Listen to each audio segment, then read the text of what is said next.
Na história de todas as religiões, é notório que sempre se fez uma grande distinção entre os membros do clero e de quem não fazia parte dele, seja através da diferença nas roupas, nos tratamentos ou nos títulos com que são identificados. Fato é que Cristo nunca ensinou que deveria ser assim para os seus discípulos. Muito pelo contrário, em Hebreus 9, vemos que a partir de sua morte e ressurreição, o simbolismo do sacerdócio, do sacrifício, do templo, do batismo, se cumprira nele e não se fazia mais necessário continuar com tais práticas.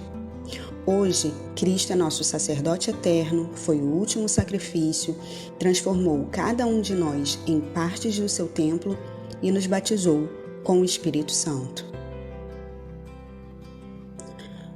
No que diz respeito ao auxílio financeiro da Igreja aos que trabalham na divulgação do Reino de Jesus, em Filipenses 4:16 e Atos 18, do 1 ao 3, há relatos de que Paulo tinha uma profissão e de que foi ajudado pela Igreja somente em ocasiões específicas de extrema necessidade.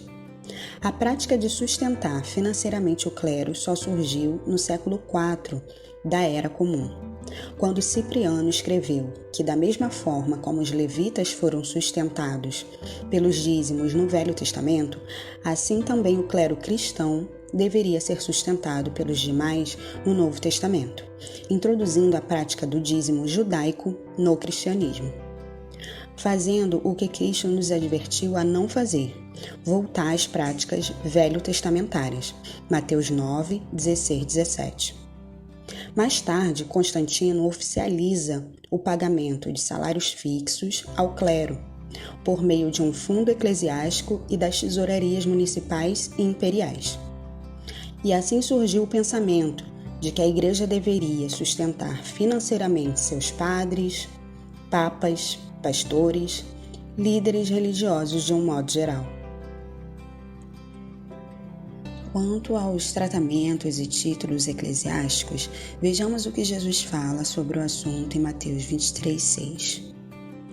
Vós, porém, não queirais ser chamados rabi, porque um só é vosso mestre, a saber, o Cristo, e todos vós sois irmãos. E a ninguém na terra chameis vosso Pai, porque um só é o vosso Pai, o qual está nos céus.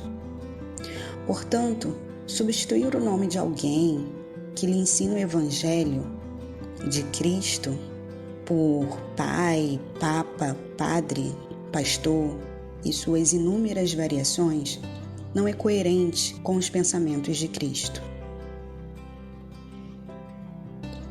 Paulo, porém, deixa sua contribuição no sentido de elucidar que o Criador dá aos seus filhos dons, como apóstolos, profetas, evangelistas, pastores, professores ou mestres, aqueles que realizam milagres, ajudadores, administradores, os que falam diversas línguas.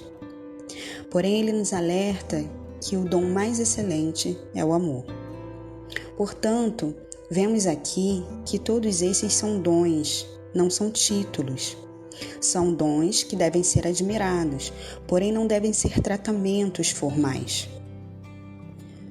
Foi com Inácio de Antioquia que, pela primeira vez na história do cristianismo, um dos anciãos foi elevado acima dos demais, e este passaria a ser chamado de bispo. Assim surgiu a ideia de que uma pessoa seria responsável pela eclésia. Durante a Reforma Protestante, alguns títulos foram modificados, mas continuou a distinção entre o leigo e o clero. Os reformadores preservaram a ideia da ordenação. Foi apenas no século XVIII que o termo reverendo e pastor começaram a ser usados com mais frequência. Depois surgiram suas variações. Na próxima aula, vamos relembrar o que significa a Igreja Orgânica e o significado do templo.